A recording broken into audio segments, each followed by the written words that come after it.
Ang Domingo sa solemnidad sa Santissima Trinidad mao ang pagsaulog sa kahiusahan sa Amahan, Anak ug Espiritu Santo. Tulo ka persona sa usa lamang ka Dios. Sayod kita ngang misteryo sa Santissima Trinidad maoy labing taas nga misteryo sa atong pagtuo, ang pagpadayag sa kahiusahan sa Santissima Trinidad, usa ka tataw nga kamatuoran nga gitudlo sa atong Ginoo si Jesucristo, ang bugtong anak sa Dios. Ang Dios nga nahigugma pag-ayo sa kalibutan nagpadala sa iyang anak aron paghatag sa kiog kinabuhi niini ug dili sa paglaglag sa kalibutan. Si Jesus nga gikan sa langit maoy nagpaila sa Amahan. Si San Mateo miingon man nga walay nakaila sa anak gawas sa Amahan, ug walay nakaila sa Amahan gawas sa anak. Kini nga kamatuoran madawat lamang kun adunay pagtuo. Ang pagtuo maoy maghatod ngadto sa pag-ila sa kinahiladmang bahin sa Dios nga dili maabot sa atong kaugalingon mga pagsabot o paghuna-una. Sa panahon sa krisis, ang uban kanato makaingon nga gisilutan naman tingali kita sa Ginoo. Ang uban usab maghuna-una nga gisilutan man siguro kita sa Ginoo kay nakalimot man ang tao kaniya. Kung unsa man ang atong hunahuna o ikasulti panahon sa krisis, atong hinumduman nga ang Dios mianhi dili aron pagsilot kundi aron pagluwas kanato. Sa unang pagbasa, ang Dios nagpailanga siya nagauban kanato. Taliwala sa tig-a nga kasing-kasing si Moises misalig nga ang Dios dili mo biya sa iyang katawhan, gani mihatag siya sa iyang mga sugo aron mugiya ug mutultol kanato sa atong panaw. Gihagit usab kita karon sa pagsubay pag-usab sa hustong dalan. Sa ikaduhang pagbasa, si San Pablo sa iyang pagpanamilit sa mga taga-Korinto nagampo sa pag-uban kanunay sa grasya sa Ginoo kanila. Ang pag-uban sa Ginoo ilang mapakita diha sa pagpangumustahay sa matag usa sa ilang pag-ambitay ug panagdait. Sa Ebanghelyo, giklaro ni San Juan nga kung mutuo lamang kita, maluwas gayud kita. Ang tawo nga dunay pagtuo mubati gayud sa pag-uban sa Ginoo bisan pa sa mga kapait sa kinabuhi. Apan sa tawo nga walay pagtuo, halayo gayud alang kaniya ang Ginoo bisan pa sa daghang kaayo nga iyang masinati.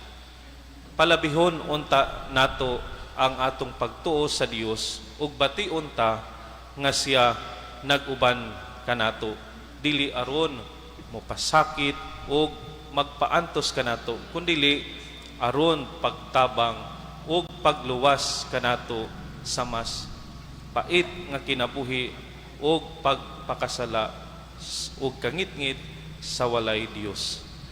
Kining mga pagbasa nagpadayag sa makaluwas nga buhat sa Ginoo ug kining mga buhat nagpadayag lamang nga ang paghigugma sa Ginoo sa iyang mga binuhat hilabi na sa iyang mga katawhan dili gayud matungkad.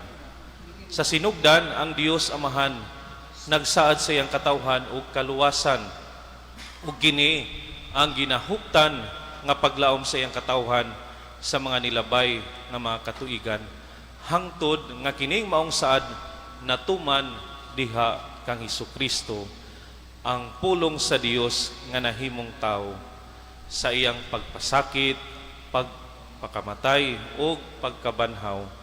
Gipadayag sa Dios ang iyang way sukod nga paghigugma sa iyang mga katawhan.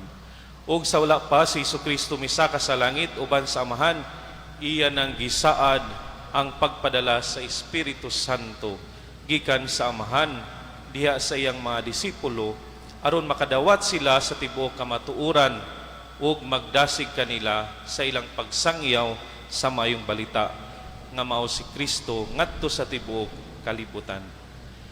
Isip iyang mga katawhan, kita usab nakadawat sa iyang paghigugma ug kaluwasan. Pinaagi sa bunyag, gidawat nato ang grasya sa gugma ug kaluwasan sa Santisima Trinidad ug kita nahimong mga anak sa Dios. Gitipon kita pinaagi sa Espiritu Santo, isip usa kalawas ni Kristo. Kita nahimong Kristiyano dili lang tungod sa tubig apan diha sa atong paghimamat sa buhing Dios. Kini nagpasabot nga ang mahigugmaong pagpadayag sa kaluwasan sa Ginoo usa ka personal nga pakiglambigit sa Dios sa iyang katawhan. Siya ang unang mihimamat kanato. Kita tuod daghan apan nagkahiusa isip usa ka katilingban. Kining paghiusa mao ang timaan sa kahiusahan sa Santisima Trinidad. Kita nagatuo sa misteryo sa tulo ka persona, ang Amahan, Anak ug ang Espiritu Santo, sa usa ka balaan nga Dios nga nahiusa diha sa gugma. Ingon nga ang Amahan, ang Anak, ang Espiritu Santo usara. Nan kitang tanan gihagit sa pagpuyo nga puno sa pagtambayayong ug pagpakiglambigit aron atong mahuptan ang tiunay nga kahiusahan diha sa atong tagsa-tagsa katilingban. Taliwala nining mga pagsulay, krisis nga atong giatubang, dili nato kalimtan nga ang Dios nagtanyag kanato sa iyang makanunayong presensya. Dili kita mubiya kaniya kay siya mianhi dili aron sa pagsilot kundi aron sa pagluwas kanato. Amen.